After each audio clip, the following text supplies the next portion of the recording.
Assalamualaikum warahmatullahi wabarakatuh. Perkenalkan, nama saya Umi Handayani. Di sini saya akan membuat video pembelajaran untuk memenuhi tugas UAS Micro Teaching.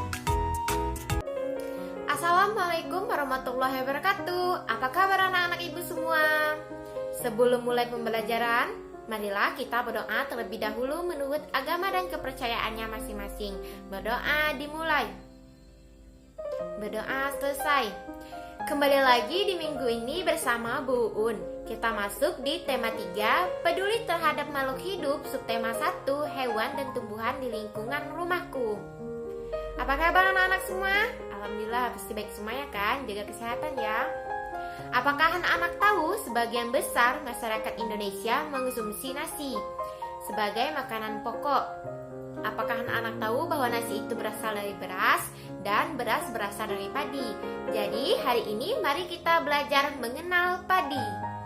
Perhatikan serumpun padi ini. Padi termasuk tanaman apa? Ya betul, padi termasuk tanaman biji-bijian. Padi adalah tanaman dikonsumsi rakyat Indonesia setiap hari. Makanan pokok rakyat Indonesia, tumbuh di sawah di dataran rendah, termasuk sumber daya alam hayati, juga termasuk jenis tanaman rumpun. Padi kaya akan karbohidrat dan memiliki biji tunggal. Ibu punya sebuah teks bacaan, silakan anak-anak dengar ya.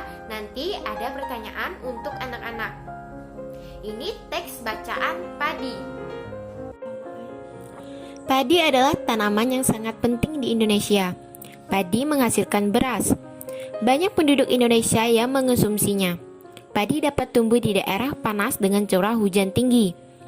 Daerah utama penghasil padi adalah Jawa Barat, Jawa Timur, Jawa Tengah, Sulawesi Selatan, dan Sumatera Utara.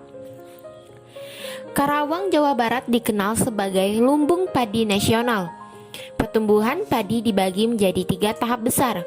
Pertama-tama, benih atau biji padi dimasukkan ke dalam karung goni dan direndam 1 malam di dalam air mengalir, supaya perkecambahan benih terjadi bersamaan.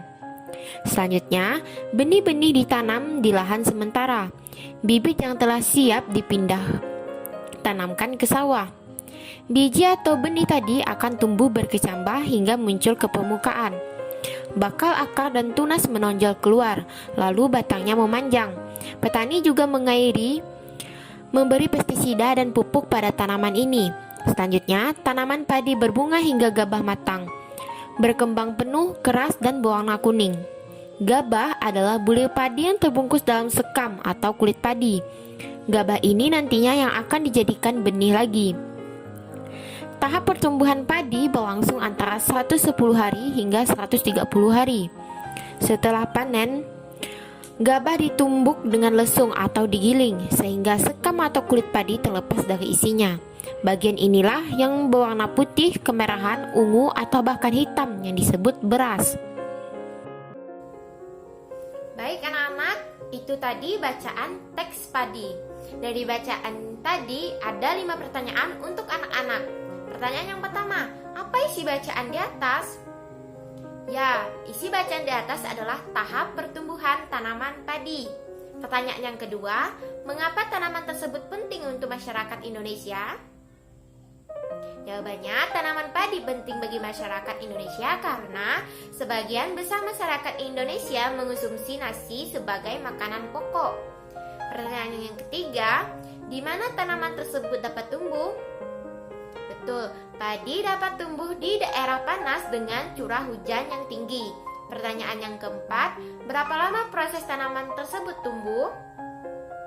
Ya, proses tanaman padi tumbuh antara 110 hari hingga 130 hari. Pertanyaan yang kelima, apa yang dimaksud dengan gabah? Gabah adalah butir padi yang terbungkus dalam sekam atau kulit padi. Baik, tadi kita sudah membaca teks padi dan menjawab pertanyaan dari teks padi. Baik anak-anak, jadi tidak hanya padi, Indonesia juga memiliki beragam tumbuhan yang dapat dimanfaatkan sebagai makanan pokok seperti sagu, singkong, dan lain-lain. Beragam tumbuhan tersebut merupakan sumber daya alam hayati yang dimanfaatkan untuk memenuhi kebutuhan manusia. Tumbuhan sebagai sumber daya alam tentunya perlu dijaga keberadaannya. Dari pertanyaan yang Ibu buat dari teks padi tersebut, pertanyaan yang Ibu buat menggunakan kosakata baku dan kalimat efektif. Ada yang tahu tidak kosakata baku dan kalimat efektif itu apa? Ya, Ibu akan menjelaskan kosakata baku dan kalimat efektif. Kosakata baku adalah kata yang sudah sesuai dengan ejaan bahasa Indonesia yang baik dan benar. Contohnya, kata di mana yang benar bukan di mana. Kalimat efektif adalah kalimat yang sesuai dan mengikuti kaidah kebahasaan secara baik dan benar. Contohnya, menggunakan kata tanya di mana untuk menanyakan suatu tempat. Yang selanjutnya, ayo menyimak. Ada beberapa tahap-tahap pertumbuhan padi. Yang pertama-tama adanya proses perendaman untuk mendapatkan perkembangan pada benih padi. Yang kedua, selanjutnya tanaman padi berbunga hingga gabah matang. Perkembangan penuh keras dan berwarna kuning. Yang terakhir, selanjutnya penanaman benih-benih ini ditanam di lahan sementara. Bibit yang siap dipindah ditanam ke sawah. Petani juga mengairi dan memberi pestisida dan pupuk pada tanaman padi agar tumbuh dengan baik. Baik anak-anak, padi tumbuh di mana tadi anak-anak?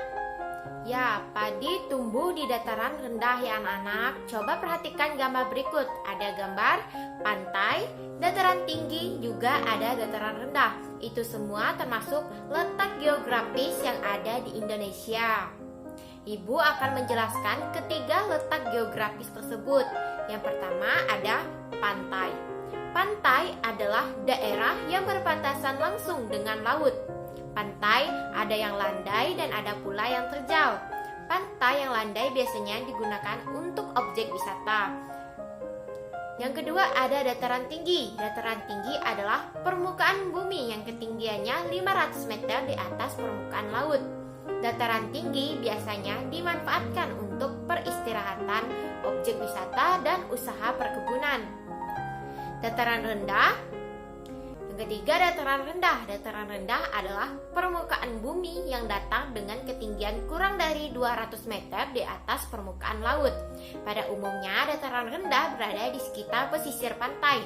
Dataran rendah banyak digunakan untuk berbagai keperluan, di antaranya pertanian, peternakan, perumahan, dan industri, serta beberapa jenis kegiatan perkebunan seperti perkebunan kelapa dan tebu. Baik, itu saja materi kita pada minggu ini. Ibu akan menyimpulkan materi kita pada minggu ini. Yang pertama tadi kita membahas padi. Padi merupakan makanan pokok yang ada di Indonesia. Yang seterusnya, tahap pertumbuhan padi. Ada perendaman, penanaman, dan pengairan pada padi. Yang selanjutnya ada letak geografis. Ada 3 letak geografis. Yang pertama ada pantai, dataran rendah, dan dataran tinggi. Baik, itu saja yang dapat Ibu sampaikan pada hari ini. Sekian dan terima kasih. Tetap belajar di rumah, tetap jaga kesehatan. Assalamualaikum warahmatullahi wabarakatuh. Dadah semua.